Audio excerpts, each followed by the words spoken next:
Dulu putranya Ali bin Abi Thalib, ya, putranya Sayyidah Fatimah, itu Imam Hasan itu dibunuh, Imam Husain dibunuh, Imam Ali Zainal Abidin dibunuh, Imam Ja'far Shadiq juga dibunuh, diancam, dikejar-kejar, ya. Nah, orang-orang yang mengancam, yang mengejar-ngejar turunnya Nabi Muhammad SAW, nah itulah mereka para pembenci Ahlul Bait, itulah orang-orang yang memusuhi Ahlul Bait, yang memusuhi keturunan Nabi. Nah, mereka benar-benar ingin membumi hanguskan keturunan Nabi, itu jelas dalam sejarah sudah jelas lah. Mereka lah yang eh, sebenarnya layak untuk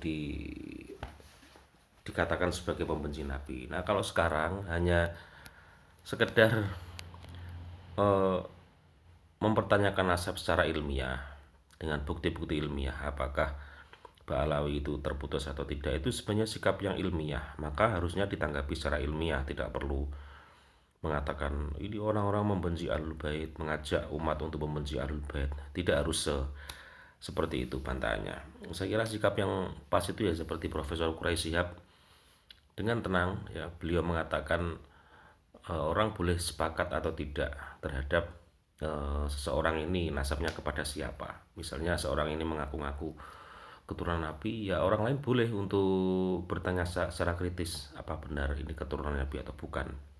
Dan ini tidak berarti kita membenci Ahlul Bait, itu yang harus digarisbawahi. Ya, seperti itu. Jadi eh, sikap ilmiah harus ditanggapi secara ilmiah, ya. Bukan harus dijawab dengan kualat-kualat, ya, dengan kekuasaan, dengan arogansi, sama sekali tidak pas, ya, tidak match gitu.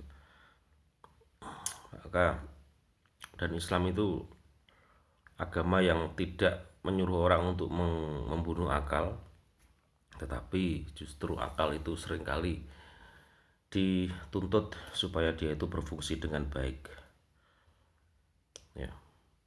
Dan dalam konteks dakwah apalagi di media sosial, amarah-amarah itu sangat tidak efektif sekali. Nada-nada tinggi dalam berdakwah itu sangat tidak efektif.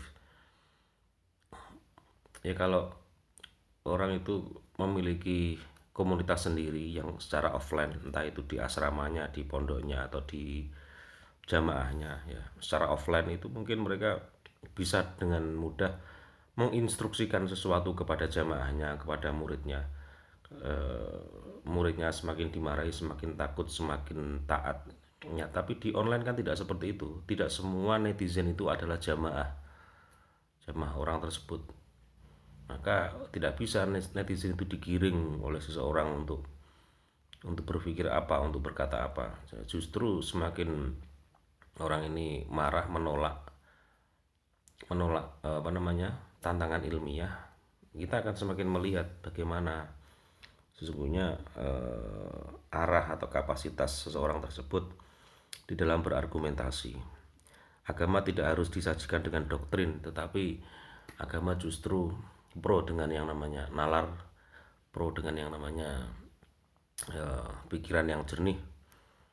Ya, karena kalau nalar itu ditutup-tutupi, ya kita akan semakin curiga sebenarnya ada apa di balik semua ini.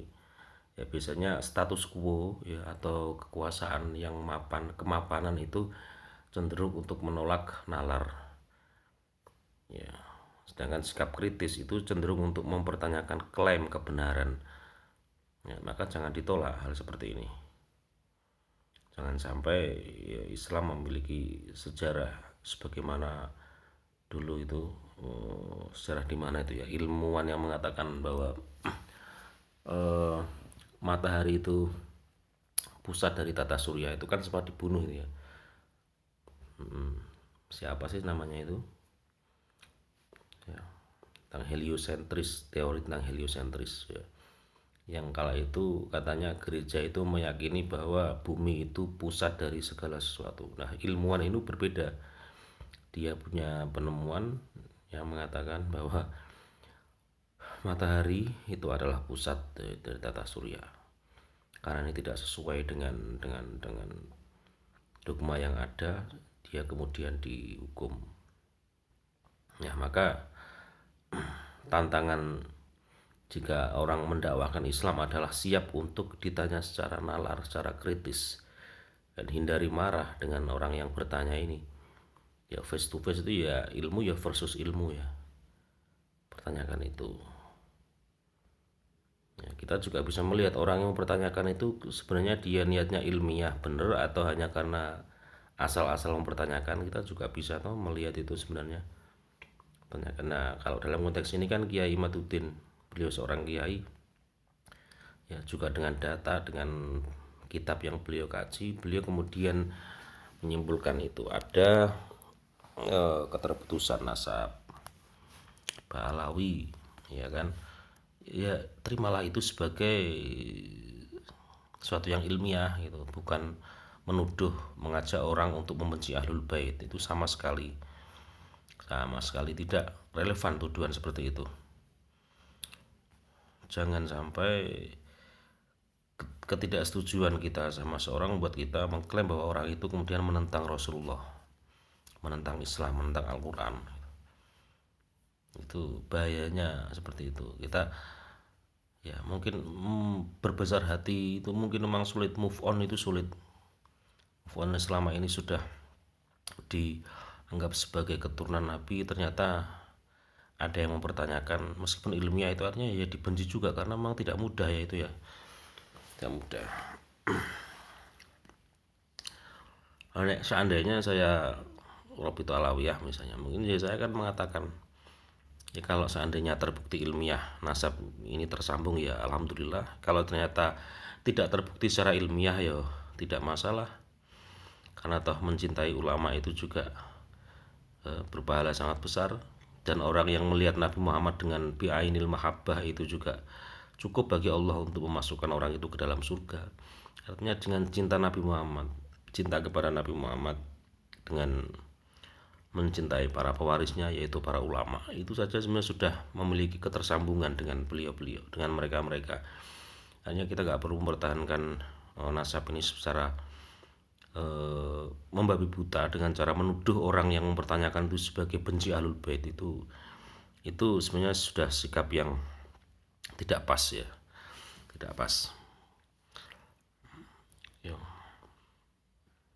Sikap Profesor Quraisyhab itulah yang bagus ya. Dan katanya kan Najwa Shihab juga sudah ini toh, sudah tes DNA toh.